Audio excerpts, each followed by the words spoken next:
जय हिंद प्यारे छात्रों, स्वागत है बोर्ड यात्रा एजुकेशन में। आप लोग का क्लास 10th में है और 2026 में एग्ज़ाम देने वाले हैं, तो आप लोगों के लिए मैं लेके आया हूँ कर्ण से दानवीरता का ऑब्जेक्टिव क्वेश्चन, ठीक ना। जो संस्कृत का चैप्टर 12वां है।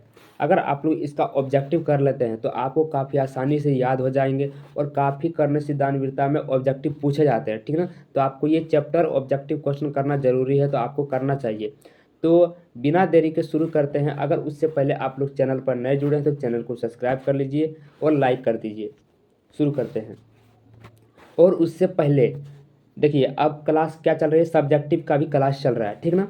अगर आप लोग को सब्जेक्टिव करेंगे तो आपको पीडीएफ की ज़रूरत होगा, तो आप लोग टेलीग्राम जरूर ज्वाइन हो जाइए। सबसे ज़्यादा ज़रूरी है टेलीग्राम। अगर व्हाट्सअप नहीं जुड़ना है कोई दिक्कत नहीं, इंस्टाग्राम नहीं फॉलो करना है कोई दिक्कत नहीं, लेकिन टेलीग्राम जरूर ज्वाइन हो जाइए, ठीक ना, क्योंकि आपको इसमें पीडीएफ प्रोवाइड होगा।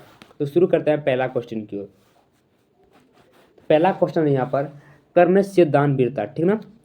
कर्णस्य दानवीरता पाठ कहाँ से संकलित है। ये जो कर्णस्य दानवीरता पाठ जो है वह कहाँ से संकलित है, तो कर्णभार से संकलित है। तो यहाँ पे ऑप्शन नंबर बी बिल्कुल सही आंसर हो जाए, ठीक ना। ज़्यादा क्वेश्चन नहीं है, इंपॉर्टेंट क्वेश्चन है, लगभग 15।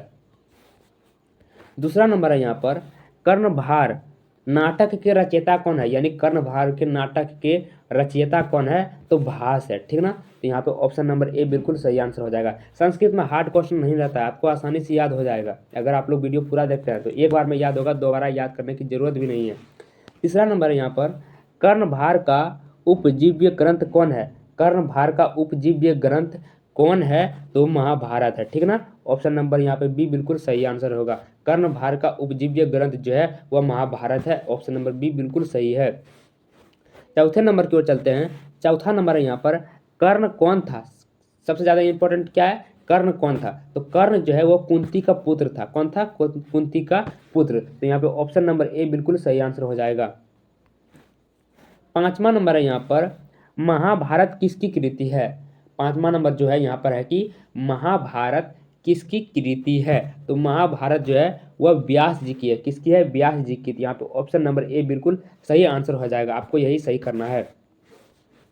6 नंबर की ओर चलते हैं। छठा नंबर यहाँ पर महाभारत में कितने पर्व हैं। यहाँ पे बोला जा रहा है कि महाभारत में कितने पर्व हैं, तो महाभारत में जो पर्व हैं वह कुल 18 पर्व हैं। कितने हैं, 18 पर्व हैं। तो यहाँ पे ऑप्शन नंबर सी बिल्कुल सही आंसर हो जाएगा। प्यारे छात्रों, अगर आप लोग चैनल को सब्सक्राइब नहीं करते हैं तो कर लीजिए, क्योंकि आपको इम्पोर्टेंट है, ठीक ना। 2026 का जो एग्ज़ाम देना है, काफ़ी इंपॉर्टेंट क्वेश्चन लाने वाला हूँ, जो कि आपको एग्जाम में काफ़ी आसानी से क्वेश्चन आने की संभावना भी रहेगा, जो मैं लाऊंगा। तो आप लोग चैनल को सब्सक्राइब कर लीजिए और रोज़ क्लास करिए।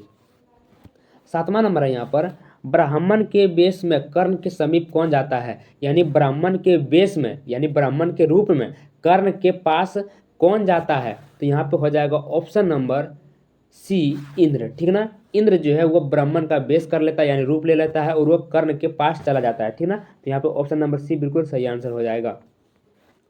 8वां नंबर है यहाँ पर कर्ण ब्राह्मण वेशधारी इंद्र को पहले क्या देना चाहता है। कर्ण जो है वह ब्राह्मण वेशधारी, यानी कि ब्राह्मण का रूप लिया हुआ इंद्र को पहले क्या देना चाहता है, तो 1000 गायें देना चाहती है, ठीक ना। 1000 गायें देना चाहती है। तो यहाँ पे ऑप्शन नंबर ए बिल्कुल सही आंसर हो जाएगा।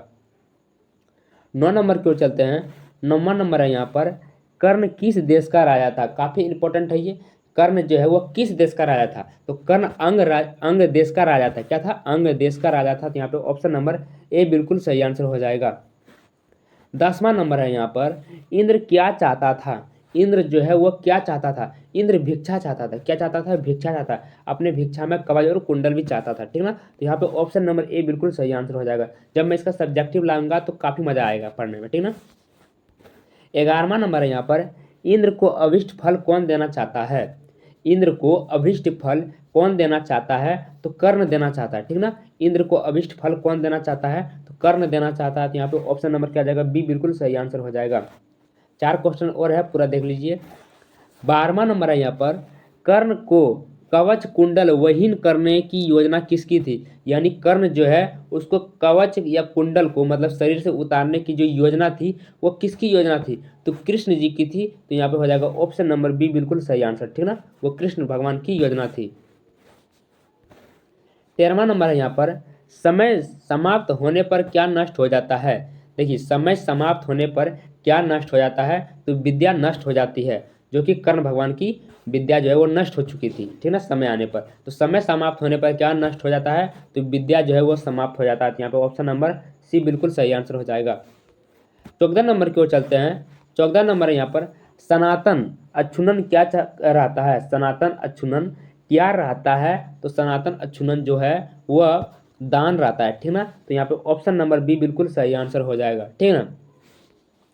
लास्ट क्वेश्चन है प्यारे छात्रों, अगर आप लोग अभी तक बने हुए हैं तो सब्सक्राइब जरूर कर लीजिएगा। 15वां नंबर है यहाँ पर, महतरता भिक्षा याचे, महतरता भिक्षा याचे वह किसकी युक्ति है, ठीक ना। महतरता भिक्षा याचे यह किसकी युक्ति है, तो यहाँ पे हो जाएगा शक्र की युक्ति है। तो यहाँ पे ऑप्शन नंबर सी बिल्कुल सही आंसर हो जाएगा। प्यारे छात्रों अंत तक बने